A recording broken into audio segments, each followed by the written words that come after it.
Os acusados pelo sequestro e morte do prefeito de Santo André, Celso Daniel, devem ficar frente a frente com o empresário Sérgio Gomes da Silva, o Sombra. A cariação, marcada pela CPI dos bingos, que também investiga o crime, deveria ter começado às 14h. E o repórter Fábio Diamante está no Ministério Público. Boa noite, Fábio. Por que está tão atrasado aí, hein?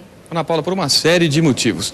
Entre eles, o fato de que o empresário Sérgio Gomes da Silva, o Sombra, acusado de ser o mandante do crime, só foi intimado para vir para a cariação em torno do meio-dia. Os senadores vão buscar alguma contradição no momento do sequestro, se o empresário ajudou ou não os bandidos no momento em que o prefeito de Santo André foi levado. Durante o dia, os senadores Eduardo Suplicy, Romeu Tuma e Magno Malta ouviram duas testemunhas a portas fechadas. O primeiro foi um homem que disse haver relação entre o assassinato do prefeito de Campinas, Toninho, do PT, com o combate a casas de bingo na cidade. A segunda testemunha foi uma mulher que disse que a morte do prefeito de Santo André, Celso Daniel, foi encomendada por traficantes de drogas. Segundo ela, os criminosos deram R$1,5 milhão para a campanha de Celso Daniel em troca da regulamentação do sistema de transporte de peroeiros. A promessa não foi cumprida e eles exigiram o dinheiro de volta. Como isso não aconteceu, teriam encomendado a morte do prefeito. Mais uma versão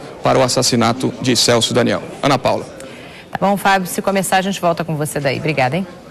E sobe para 134 o número de mortos na explosão de uma mina de carvão na China. 15 mineiros ainda estão desaparecidos. O acidente foi na província de Heilongjiang, a mesma que enfrentou desabastecimento de água na semana passada por causa da contaminação de um rio.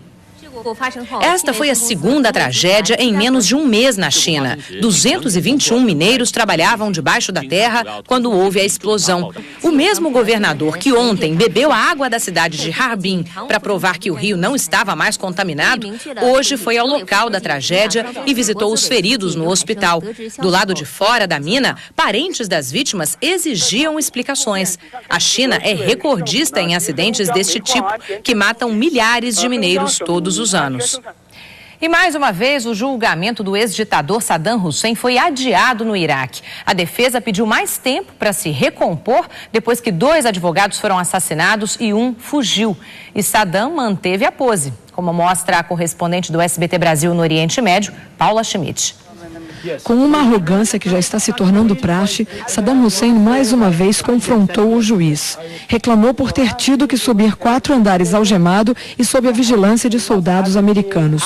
Conciliador, o juiz disse que pediria à polícia para que isso não se repetisse, ao que o ex-ditador, saudoso dos tempos de poder, respondeu: "Você não deve pedir, deve ordenar. Eles são estrangeiros no seu país." Na segunda audiência, o clima parecia ainda mais tenso no tribunal. Os ex-colaboradores de Saddam, que também estão no banco dos réus, tinham o medo estampado no rosto. Nas ruas, houve protestos pró e contra Saddam. Mas ainda não foi dessa vez que o julgamento avançou. Logo depois que se ouviu o depoimento gravado da primeira testemunha, que morreu no mês passado, o juiz adiou os trabalhos por uma semana, para que a defesa de Saddam consiga substitutos para os 2 advogados assassinados e outro que fugiu do país depois de ser atacado. O medo de retaliações é tão grande que na galeria onde fica a imprensa, uma placa avisa: quem se sentar na primeira fila vai estar na televisão. Um dos advogados de defesa de Saddam Hussein é Ramsey Clark, ex-procurador-geral dos Estados Unidos, que ficou famoso como ativista anti-guerra e crítico ferrenho da política externa americana. Para Clark, o julgamento não tem como ser legítimo, porque acontece num regime sob ocupação militar externa. E foi aberta hoje no Canadá a Conferência da ONU sobre mudanças no clima. Os ambientalistas já estão preocupados com a era pós-Tratado de Quioto e também com o desempenho do país anfitrião, como mostra a correspondente Iula Rocha. O assunto é um só, o efeito estufa. A questão é como controlar a emissão de gases poluentes na atmosfera e conter o aquecimento global. O Tratado de Quioto nem bem foi implementado e ambientalistas e representantes de 180 países já querem saber o que fazer depois de 2012, quando ele não estiver mais em vigor. Mas o encontro já está sendo motivo de saia justa para o país anfitrião.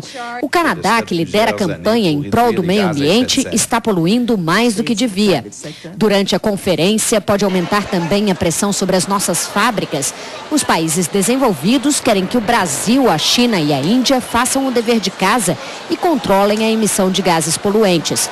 Mas os Estados Unidos continuam de longe o país mais poluidor do mundo. Os Estados Unidos são responsáveis pela emissão de 24% de todo o gás carbônico na atmosfera. O país não assinou o Tratado de Quioto por acreditar que uma meta de controle de gases seria prejudicial à economia. Neste encontro, o desafio é convencer a superpotência a fazer parte de um novo acordo. Por isso mesmo, muitos analistas temem que a alternativa seja um tratado mais flexível e menos eficaz do que o de Quioto. E veja no próximo bloco, o vice-presidente José Alencar volta a criticar os juros e diz que o câmbio é burro. A trégua dos ministros Dilma e Palocci. A oposição diz que não aceita mais adiamento da sessão que poderá caçar José Dirceu. E veja também, o ministro da Economia da Argentina deixa o cargo e vai ser substituído por uma mulher.